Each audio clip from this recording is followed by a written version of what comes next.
Hello बच्चों, जैसा कि आपने इससे पहले की वीडियो देखी होगी, मैं आपके लिए यूपी बोर्ड 2025 के लिए कुछ मोस्ट इम्पोर्टेंट क्वेश्चन लेकर ही अभी सीरीज चल रही है। और उसमें अभी सबसे इसके पहले की वीडियो में मैंने विलियन लेसन के आपको इम्पोर्टेंट क्वेश्चन दिए थे। मैंने कहा भी था कि ये क्वेश्चन आपको पढ़ने हैं, और इसमें मैंने आपको पहले भी कहा, मैं फिर लिखता हूँ 100% नहीं लिखूँगा, मैं 101% लिख रहा हूँ। ये निश्चित आपके बोर्ड एग्जाम में आएंगे। यहाँ लिखा भी है मोस्ट इम्पोर्टेंट। केवल मैक्सिमम 5 से 6 क्वेश्चन ही होंगे आपके पास।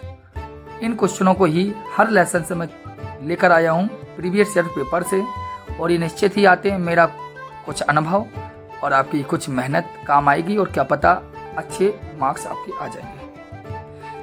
ये चैप्टर 2 है। वीडियो छोटी होगी बट इफेक्टिव होगी, बार बार कहता हूँ, आपके लिए बहुत ही ज़्यादा अनिवार्य होगी।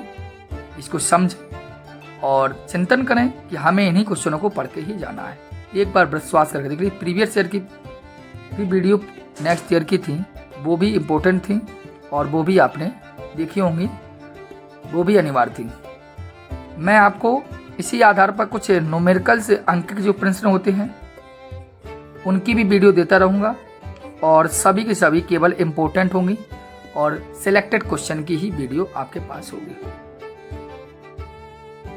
देखिए, पहले आप सेकंड लेसन है जिसे हम बोलते हैं इलेक्ट्रोकेमिस्ट्री, जिसे हम बोलते हैं विद्युत रसायन। विद्युत रसायन में जो क्वेश्चन दिए गए हैं, पहला क्वेश्चन आपके सामने स्पष्ट है।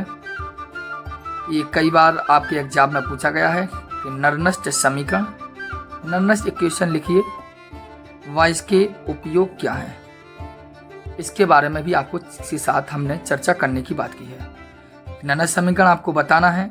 आप जानते हैं e cell equal to e not cell 0.0591 upon n log with 10 product activity and reagent active. इसी आधार से आपको इस न्यूमेरिकल्स को और इस समीकरण को, चलिए बात आपसे हम नर्नस्ट समीकरण की थी, इन नर्नस्ट समीकरण को थोड़ा डिस्टर्ब हुआ था।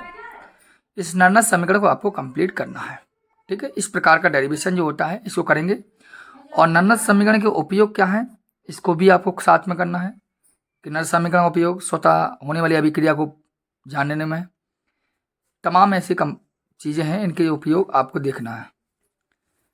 इसके बाद नेक्स्ट क्वेश्चन है आपका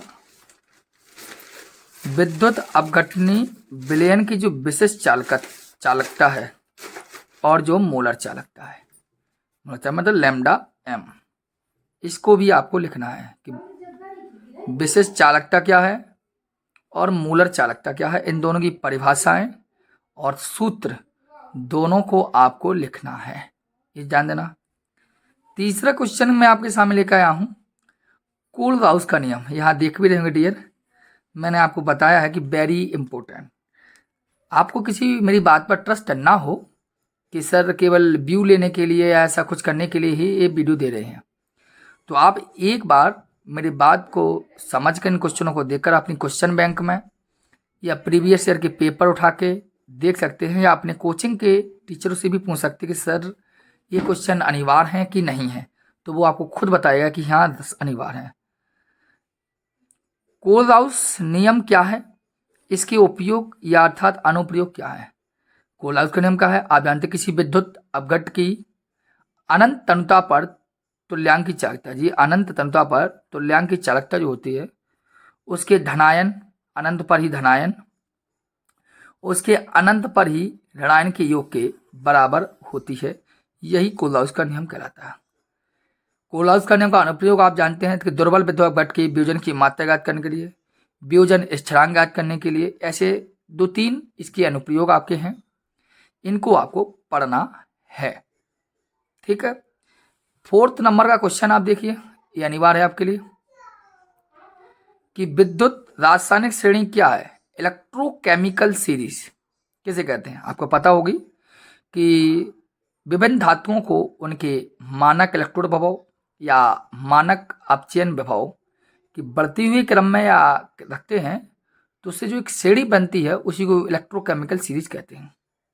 आपको पता है इलेक्ट्रोकेमिकल सीरीज में जो आपका हाइड्रोजन होता है इसका स्टैंडर्ड इलेक्ट्रोड पोटेंशियल 0.00 वोल्ट होता है।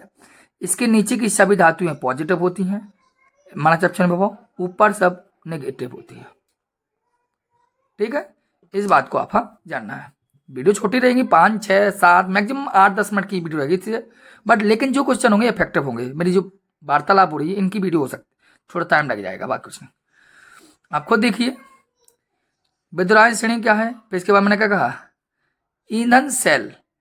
ईंधन सेल बताइए क्या है, प्राथमिक व द्वितीयक सेल में क्या अंतर है, इसके बारे में भी जानकारी देना है कि ईंधन सेल क्या है, प्राथमिक व द्वितीयक सेल में अंतर क्या है, इसके बारे में भी आपको जानकारी देनी है, ये ध्यान दियो।